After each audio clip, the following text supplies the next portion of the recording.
Good day, everyone.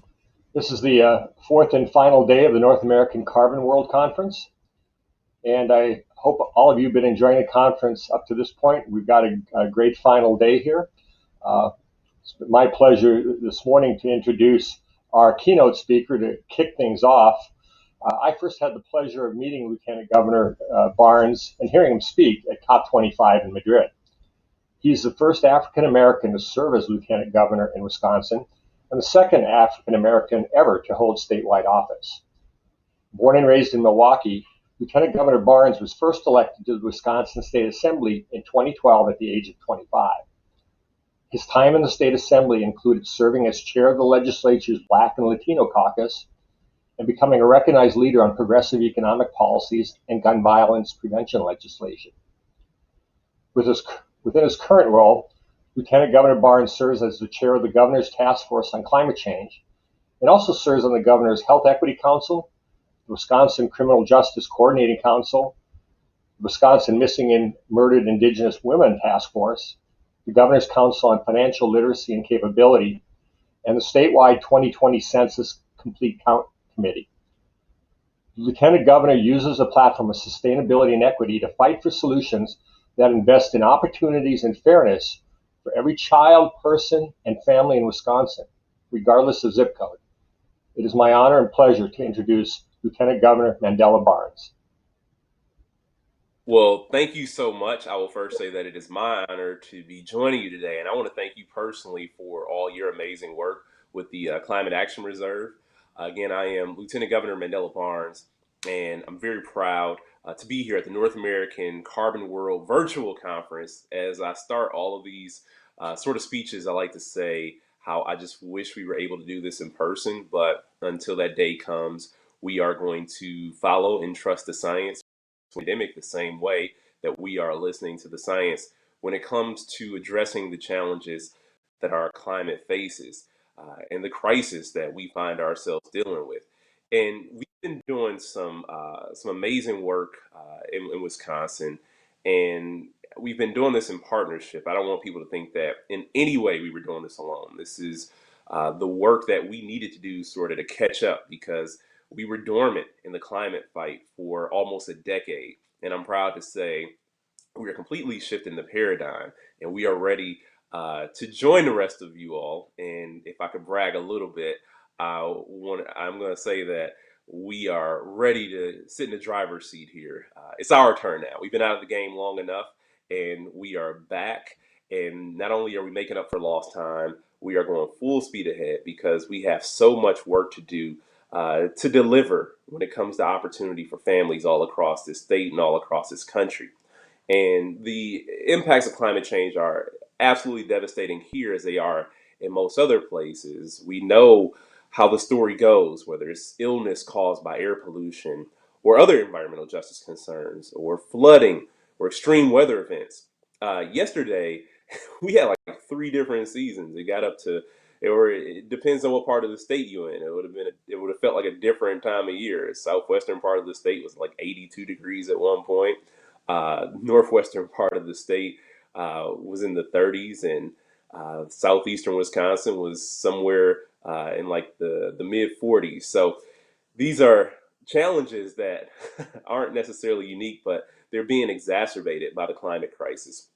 And these extreme weather events are wreaking havoc on individuals, on families, and entire communities. It impacts our farming communities, it impacts agriculture, it impacts urban areas as well.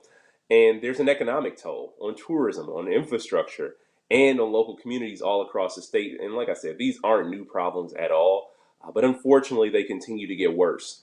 And so, understanding and recognizing that this was something that was swept under the rug before our administration came into office, we immediately took the necessary steps to hold ourselves accountable and to act responsibly when it came to the climate change. And that meant joining the U.S. Climate Alliance. It meant setting new clean energy goals for the state, and also the creation of the Office of Sustainability and Clean Energy that is going to drive this work that we do in consultation with our partners on the outside and also our partners in the administration through different agencies. And then there was the creation of the Task Force on Climate Change. And I'm incredibly proud to have been able to serve as the chair of this task force. And what we did was bring together a diverse and bipartisan coalition made up of farmers, of business leaders, of environmental advocacy groups, our Native nations, youth climate groups, and so many others, so that we can get a well-rounded perspective on the work that had to be done in Wisconsin. It's also included people who hadn't necessarily been a part of those conversations before. And these were people who don't often sit in the same rooms together, much less to discuss policy, but they are groups of people who are often at odds with each other, people who may disagree more often than not on policy or on direction. But the fact is, each group, each individual had a role to play when it comes to addressing climate change. It could be delivery of utilities. It could also be advocacy for conservation. But the fact is, we want to make sure that people weren't going to be talking around each other or talking over each other, but speaking with each other, because there is a goal to be met, but it won't happen if people aren't having those difficult, challenging conversations together. And our task force served as sort of a convener for those conversations to happen. And one of the amazing things we got to do was work with the ag community. Our farming community, as you know, in Wisconsin, has been the main driver, one of the main drivers for our economy since we were founded as a state. And too often, farming community gets blamed for environmental hazards. And the fact is, our farming community is quite often most impacted by a changing climate. It could be, again, these historic weather events that we see. It could be tornadoes, could be flooding events. And there's also opportunities for our farming community to play a role in reversing climate change and reducing carbon that exists in the atmosphere. And I'm proud to say that after the task force wrapped up its formal work, the organizations, our Department of Agriculture, Trade and Consumer Protection, the Farm Bureau, and the Farmers Union, two ag groups that don't always see eye to eye, joined in writing a letter to support the initiatives of our task force. And that was a moment that made me incredibly proud, because we always want to connect the dots. We always want to make sure that we are bringing people into the conversations to understand the benefits of doing the necessary work to take us from where we are to where we need to be. And knowing that we had to work together to have a chance of progress is what made this work successful so far. We got to listen to experts. We held public listening sessions, and we had many discussions over the year, which was an incredibly challenging year given the pandemic. We initially intended to have public hearings across the state in person, but things changed and we adapted, and we had virtual listening sessions, which actually opened up the meetings to many more people who wouldn't have been able to make it. And we got to hear concerns, and we also got to hear a vision from what people who've been doing this work for so long want to see for the state. And ultimately, we came together around 55 recommendations that span 9 different sectors to address climate change in our state. And we made sure to do this work in a way that prioritized environmental justice and also equity, because too often we run the risk of actually doing further harm to already marginalized communities if we don't do this work in the right way. We know that our communities of color and lower income communities have faced the harshest impacts of the climate crisis across the globe, and especially here in Wisconsin. We've also have some of the worst racial disparities in the state, and I see this as a way for us to fill the gap, to look at the issues that we have and turn those issues, turn those challenges into opportunities. And knowing that we have to address environmental justice and also inequities, this gives us a chance to not just do right by the environment, but to also do right by communities that have been underserved. And I'll say that one of the biggest allies on the task force in centering environmental justice has been American Family Insurance. This is a major corporation who's doing serious work on sustainability and equity. And so we centered environmental justice in this work in an unprecedented way. We started our first task force meeting with a training on environmental justice, which was a new concept for a lot of people. And we also brought voices to the table that have been unheard in the past. This could be leaders from our native nations, organizations of color, even the labor community, as traditionally there have been moments where the organizations and the interests hadn't seen eye to eye, but we knew we had a chance to change that, to involve the labor community in these talks and these conversations in this deliberative process. Our rural communities, our farmers, and people from low income areas were also represented. We made sure environmental justice was considered through these discussions, not just in the climate justice and equity portion of the report.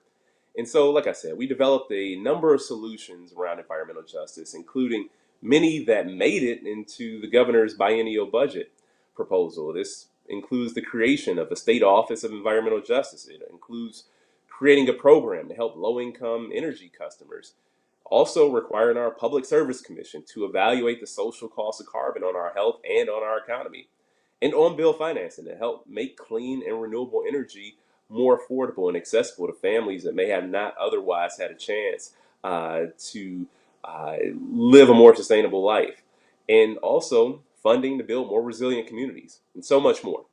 So on top of these initiatives, our recommendations laid the groundwork for many other critical investments in the budget proposal. And we're putting forward the most ambitious climate agenda in our state's history.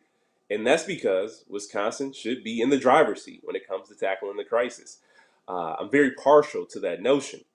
Some other investments that I'm proud of include creating a chief resilience officer and also investing more than $30 million to build more resilient infrastructure to help restore our wetlands and also to support our farmers after flooding events. Also, providing farmers with the resources that they need to implement more sustainable practices, as well as funding for farmer-led soil and water quality initiatives, doubling the amount of money that goes towards our state's energy efficiency program, providing $70 billion in annual bonding for our stewardship fund, investing in green jobs, and also environmental conservation training at the same time to help us go boldly into a clean energy future and a clean economy future. And also investing in access to clean, safe drinking water, which is something we cannot ignore, is the reality for far too many people in a civilized society in the 21st century. And so while these investments might be historic for our state, we know that there's still so much work for us to do, but we also know that we need them to be able to turn the corner on this crisis. And we know that we can't operate with the status quo. And if we do that, it's going to cost us even more down the line. So as we prepare to build back our state, as we prepare to build back our country, we have to do so in a way that also addresses the climate crisis and also the deep inequities that our country continues to face. And under the Trump administration, states like ours had to lead on climate without support from the federal government. And in that time, we've seen other countries move much more rapidly to make progress on their climate goals. And like I said in the intro, we got a lot of catching up to do. But those days are over, and I am proud that the Biden administration is taking bold steps, whether it's rejoining Paris, to the American Jobs Plan, to the strongest targets that we've seen that have been set to reduce our emissions. We are ready to partner with them. And we're ready to keep building momentum in our state for bold climate solutions. And we hope that our collaborative approach and focus on equity and our climate work serves as a model for them. I had the opportunity to talk with the transition teams on commerce and the Department of Energy before President Biden formally took office. And I wanted to make sure that the things that we were doing could at least try to help inform some policy making. So I'm selfishly going to take some credit for the bold vision that the White House is now taking. But I just want folks to understand that together, we can bring together local and tribal governments. We can bring states and private sector together. We can bring together communities from all across our state, all across the country, all across the globe in the interest of taking on this crisis. It is not only possible, I just want to remind people that it is necessary. So thanks again so much for having me. Truly honored to have the opportunity to present to you today, and I hope we'll see each other in person. Thank you, Lieutenant Governor. It's fabulous to hear the recent stories of how Wisconsin's amping up climate ambition and taking its leadership role. And you correctly point out that this is not a partisan issue. We have to reach across the spectrum and drive this from a myriad of perspectives, including the need for environmental, social, and economic justice. So, again, thank you very much for your comments. We appreciate you taking time today. Absolutely. Thank you.